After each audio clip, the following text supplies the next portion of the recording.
on. Let's talk movies, which is your bread and butter. Last time we talked to you, and by the way, the clips and stuff have been doing gangbuster business involving you because we were talking about superheroes and Superman and Fantastic Four. Well, both those movies have come out now, and both have done remarkably pretty well. The summer box office is actually having a bit of a moment with a couple of exceptions. Smurfs bombed real good and hard. There's been a few other things, but are you surprised? Because a lot of people seem surprised. They were hopeful, but June and July is looking like it's been pretty good business. I'm not surprised that it's been a big month for the industry because it's not just the superhero films. There's also F1, which and Jurassic World. Reverb. F1's a superhero film. I'm sorry. Look, Top Gun's a superhero film. F1's a superhero film. You know, Fast and Furious are Marvel superhero films. Let's be fair. F1 is a superhero film. It's got Brad Pitt in it. I know it's a car racing movie, but it's a superhero film. That's the plot line. Well, basically, I mean, it's a very underdog sports story thing with Brad Pitt running around doing the charm stuff. But yeah, I mean, look, I'm not surprised that the superhero films are doing pretty good. I'm definitely not surprised that Jurassic World's doing good, even with the very mixed reception because people love going to see dinosaurs. The F1, I was a little concerned about because of how much they put into that movie, and I didn't know how the general audiences were going to respond to that film, but it's ended up doing really well at the box office. So July has been a very, very big boost for the industry. It's almost every weekend there was a movie coming out that everybody was going out to see. August won't be as big. They've got some little things here or there that could potentially be successful, but I don't think you're going to be seeing the kind of box office returns that you got in July. That being said, if you look at where Superman and Fantastic Four are tracking, they're still not looking to be making $1 billion. And it used to be that these superhero movies would make $1 billion easy. Now, some of that is the change in spending habits pre-COVID and post-COVID. But I do think that a lot of that is that a lot of people have sort of started to lose faith in these superhero movies. And as I said, when Thunderbolts had kind of like a very rocky very rocky box office while being well received by audiences and critics, you're not going to gain back all that goodwill overnight. So it's going to take time if they ever want to get back to the point where these movies are making $1 billion plus. But these movies are tracking to be making about 700 mil plus worldwide when it's all said and done. And it's been very good. They've been both well received by critics and audiences. And so the word of mouth is definitely going to help them. But I can't say I'm too surprised. If anything, I'm more surprised that the original movie F1 ended up doing as well as it did. There was an interesting number in the Fantastic Four, and I wanted to ask your opinion on it. I'm getting this from Deadline. We'll link to it in the show notes, herdtail.substack.com. Subscribe if you didn't. I think this is interesting. So they had more of a drop-off for Fantastic Four on Saturday than they thought. Now, this is not me being cynical. It didn't, like, you're talking you're going to be over $100 million no matter what. We're slicing hair here. But there was a very interesting thing in Deadline about who's going to this movie, because traditionally superhero movies are family movies. Yeah. And according to Deadline, they are going, but once you get out of the metro centers, the metro center cities are overperforming with Fantastic Four. And then when you go to rural and suburban areas, they're underperforming like double digits, like 13%. And kids under 13 were only like 8%, which is way under what a superhero movie is doing. It may be a bit of an anomaly, and there's a lot of other PG-13 movies out, so it might be a little bit of that.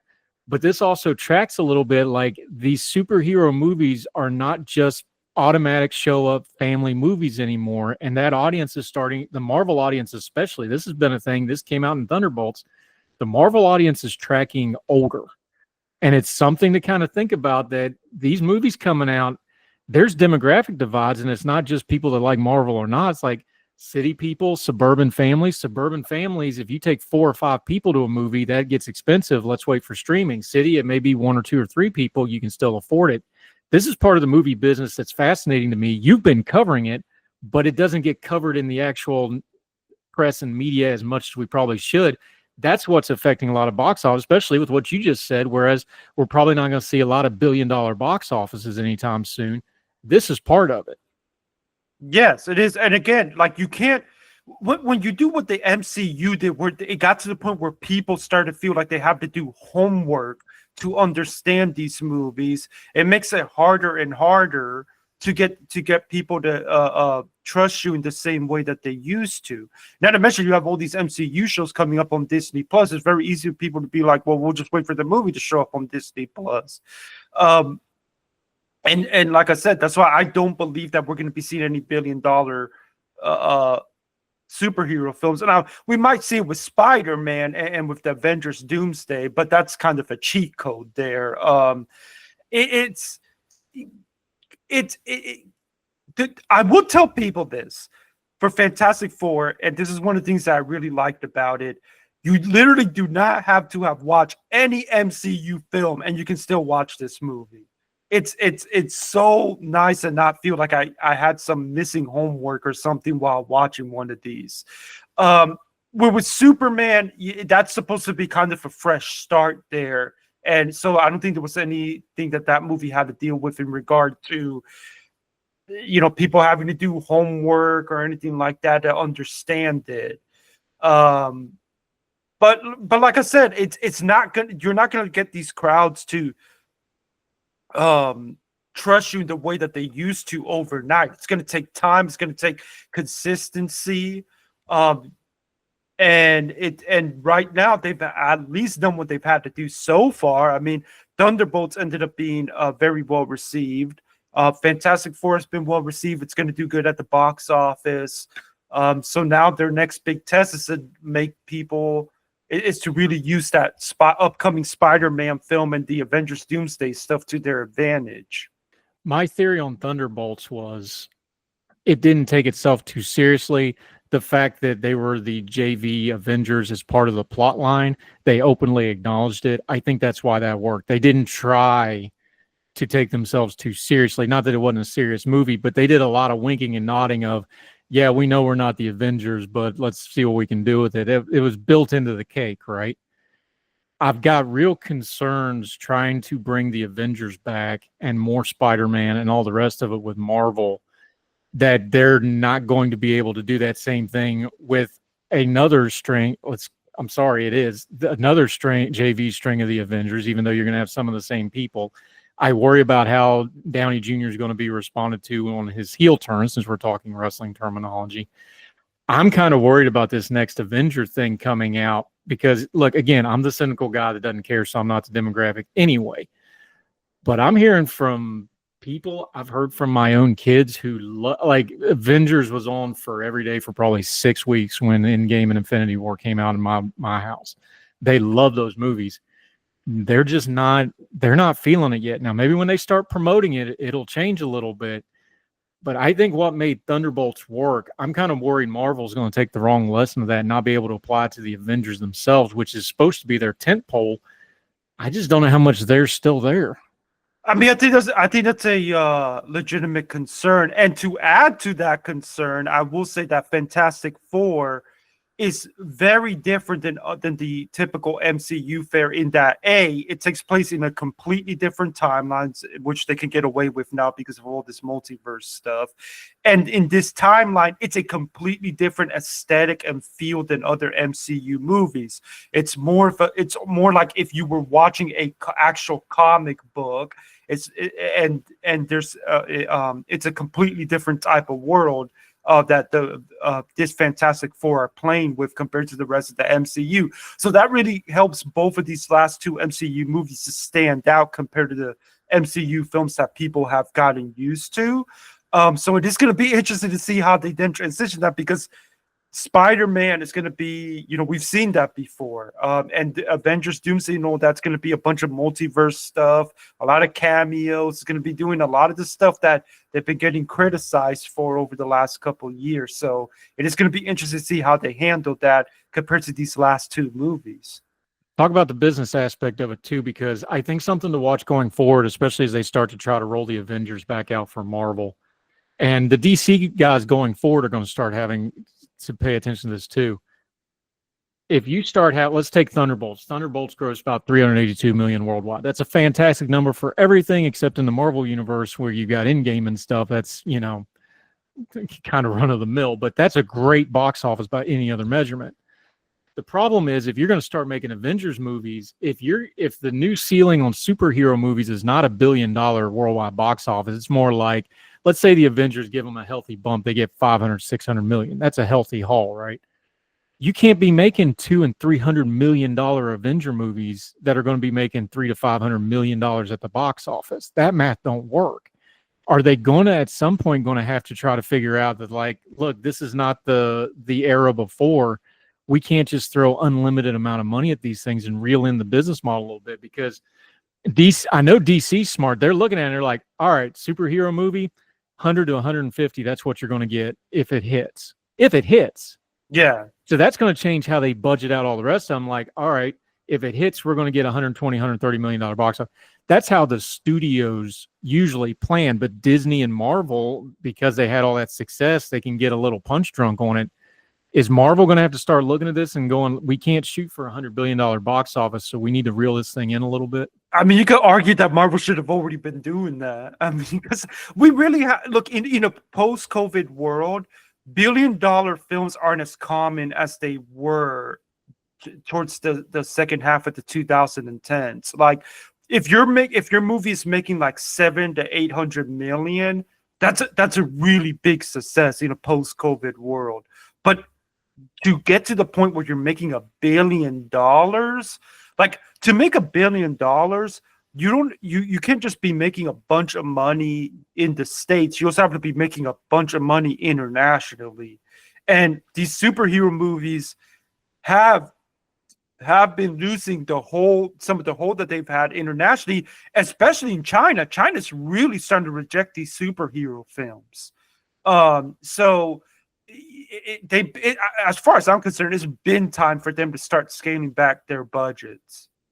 Well, if you're going to pay Robert Downey Jr. what Fantastic Four is clearing on a 3-day weekend, like, that business model just is going to have issues. Yeah. I know I'm exaggerating a little bit because Fantastic Four is going to make more than that. Downey's deal is like 80 million to 100 million, depending on whose version you want to believe, plus the escalators and the points and all that. But a movie getting $80 to $100 million opening nowadays is a really good opening. That's what they're just paying Robert Downey Jr. by himself. And I know that's a multi-deal, but the numbers of this thing is just getting out of hand. Yeah. I mean, I wouldn't be surprised if in their minds, they're really hoping that that Doomsday and Secret Wars and this thing that they're building towards for these new Avengers movies are going to be these massive, we're going back to the Infinity War days. And it's like, I just don't think these movies are going to be that successful where you're talking about freaking $2 billion. These are not, this is not, these movies have not been picking up that kind of steam. So it's going to be interesting because I do think, like I said, I mean, there was a story that came out that Kevin Feige was having conversations with VFX teams on how to lower costs and stuff like that. And to me, it's like, I feel like you should have been doing this years ago. Yeah, but they couldn't because, and I don't want to get into the politics of Disney because we've covered that as nauseum at this point, but they need that money. They have the streaming service to rescue. They have the box office to rescue. They have there's merchandise to move, buddy. You got to move the merchandise. We got to have a big tent pole. Well, I mean, the box office to rescue for them. I mean, like, there used to be, because we are in the 2020s, we moved into a new world. It used to be that the big box office stuff, that was really going to be like the movie of the year. We're going to be superhero films that came in and grabbed $1 billion. Those were the movies of the year. It's no longer that way. Avatar, Barbie, even like stuff like Wicked, Top Gun Maverick, Lilo and Stitch. Like, it's not just superhero movies that the industry is relying on anymore. These Jurassic World movies, like, they've got much more competition compared to the 2010s where they almost had everything to themselves, give or take a couple things here or there. So they really got to do a little bit more humble pie with themselves to see more success, to get better profits. The 2025 box office, I just pulled this up. I wanted to see it. Worldwide box office, Ninja 2, that's a Chinese picture, 1.8 billion. None of us saw it, but it's a massive movie. And it will be getting a re-release in the fall with English dubbing. So I'm interested. Yeah, and that's it. I'm glad you brought that up because when it happens, I want to talk about it because China is rejecting American movies, and now they're seeing what's happening with Indian movies, and they want to try to get into the American market, kind of the reverse. That's another topic for another day. We'll bring that up later. Number 2, Lilo and Stitch. We covered that. Minecraft movies 3, Jurassic World, How to Train Your Dragon, Mission Impossible, F1, Superman, Captain America, and Thunderbolts. That's as it sits right now today. Superman looks like it's going to peter out around that high 100s, low 200s, somewhere in that neighborhood. We'll see what Fantastic Four does. But that's the top 10 as of right now. Man, I could argue every single one of those is superhero movies, with the exception of Lilo and Stitch, which is a remake, which is about an alien that's basically a superhero that rescues a girl. So that's a superhero movie.